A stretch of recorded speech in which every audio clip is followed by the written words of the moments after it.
Alright, we're going to do another tomato review today on this tomato right here, and this is called the Venusbrüstchen. I'm not 100% sure how you pronounce that. It's German apparently, or something like that. And the correct spelling will be in the title and description, so you can figure out how to say it for yourself. For me, I just got to get through these tomato reviews. I got hundreds of tomatoes out here to review. And my battery's not lasting on my camera, so I can only do about 3 at a pop, and it takes me like 3 hours to charge the battery, and it's taking forever to do tomato reviews. So I can't put a lot of time into like trying to pronounce it and then trying to do all the research beforehand. Again, there will be information in the description on this tomato and also on the website where you can look up more about the tomato variety. This video is just basically going to focus on the flavor and my opinion and where do I rate it or not rate it, that kind of a thing. So that's basically the purpose of the video. It's not supposed to give you all the details. All that stuff will be down in the description. You can find it there. So anyway, here it is, the Venusbrüstchen. I would imagine that's how you say it. So let's move that off to the side. Let's take one of these tomatoes and give her a cut in half. Now, as you can see, let's show you first the tomato variety. I was pretty infatuated with it. I like that little nipple on the bottom. So I was kind of turned on by that, actually. And so I wanted to give this one a go this year. They do crack a little. If you get heavy rain, they will crack. But you can see it's quite a beautiful tomato. It's like an elongated rhizotrope tomato. Kind of like what it looks like, but it's the shape of these tomatoes are kind of strange looking. They're pendulum shaped, if you look at it. I don't know if I need to back you out or what. They're kind of like pendulum shaped, so that's what it looks like. And I'm going to try cutting it across this way. Maybe I'll cut it long ways. Let's see. Let's give one a cut open. Being it's a long tomato, I usually go with the tomato. Cut it right down the middle. Usually go with the tomato so you can see it. So I cut it perpendicular to the rib. And you can definitely see that's a gorgeous looking tomato on the inside. It's just really fascinating. Look at that. Isn't that nice? Very, very nice. I'll show you the other one. Very gorgeous. Seeds are fully attached to the rind. Don't see much wilding in there, but there is some wilding inside the core, which tells me it's not a commercial grade tomato, but that's that right there. So let's do a Brix. Okay, it's reading about 500 Brix. So it's not terribly sweet, but it's not terribly low. 5 is a pretty good number to be with most tomatoes. Cherry tomatoes, smaller tomatoes like this, I like to see them a little higher. 6 would have been nice. 6.5 would have been really nice. But 5, it should be average. So let's, I could be wrong though. We'll see. We're going to taste it right now. So let's give that a go. It's not bad of a tomato. The flavor on it was kind of... it wasn't accented very, very intensely. It wasn't like a heavily intense, accented tomato flavored tomato. But it wasn't bad. Let me do the other half of this and then we'll go over the chart and see where we stand with it.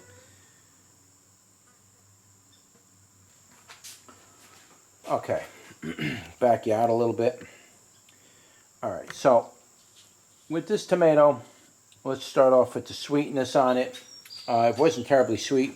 I'm going to say it was probably around 20, 22 on the sweetness. Wasn't nothing to brag about. Normally with your sweetness, you probably want around 30. That's a good sweetness range for me. When I'm telling you 20, 22, it's below that range. That's about the sweetness. Tanginess was a little higher. Tanginess was probably about 28 on the tangy part. It wasn't quite 30. But it was probably somewhere around 28. Again, with the tanginess in combination with the sweetness, you probably want to be in that sweet spot of around 30 with tanginess. So we were a little bit below on the tanginess, but it was still there. With the seeds, you really get that delivery of it. Now, the tomato flavor was pretty good. It was pronounced.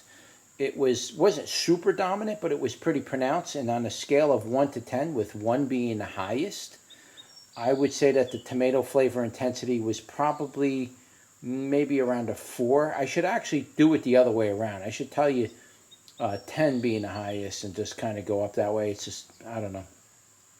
But the tomato flavor was a little bit above average. So if 1 was the highest, this would probably be a 4 instead of like right in the middle. So it had a nice tomato flavor to it, and the delivery of that tomato flavor was pretty nice.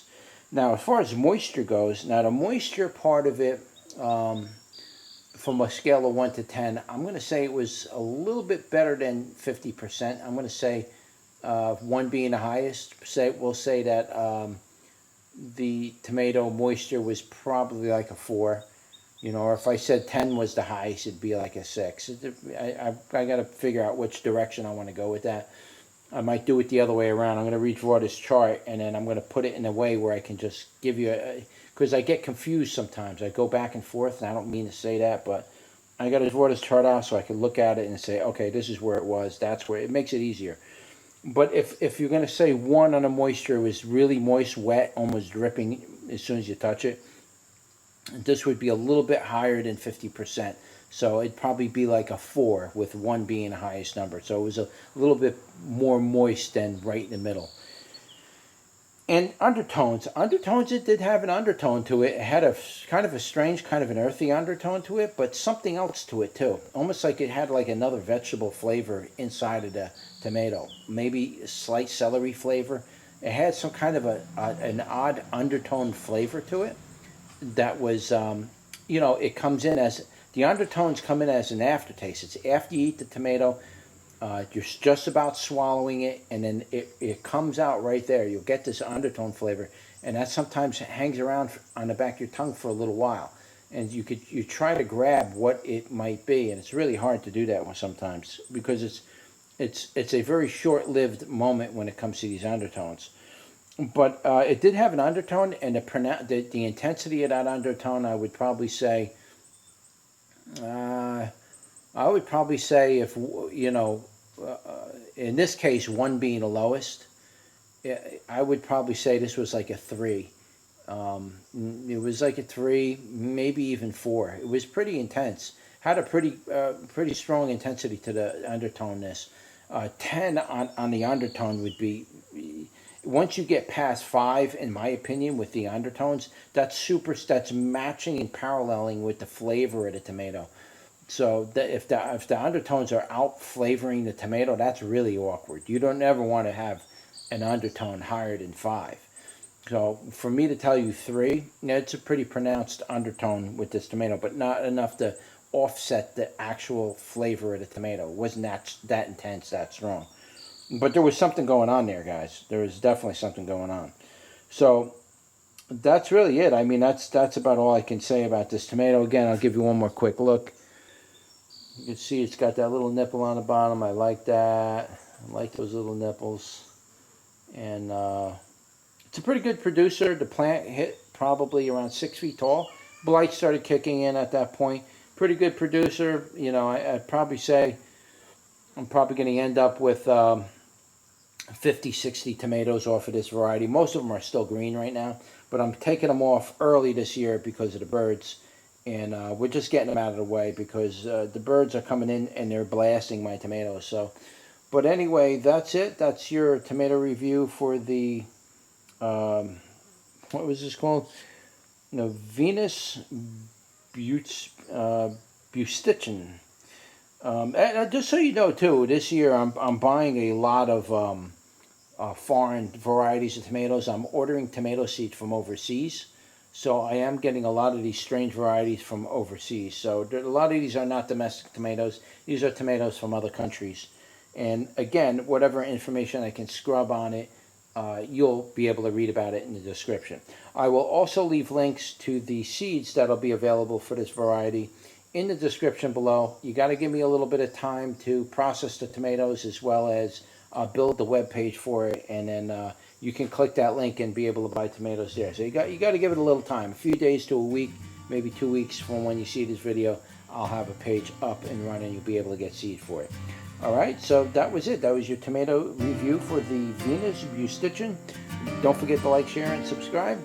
And I'll see you on the next one. Take care.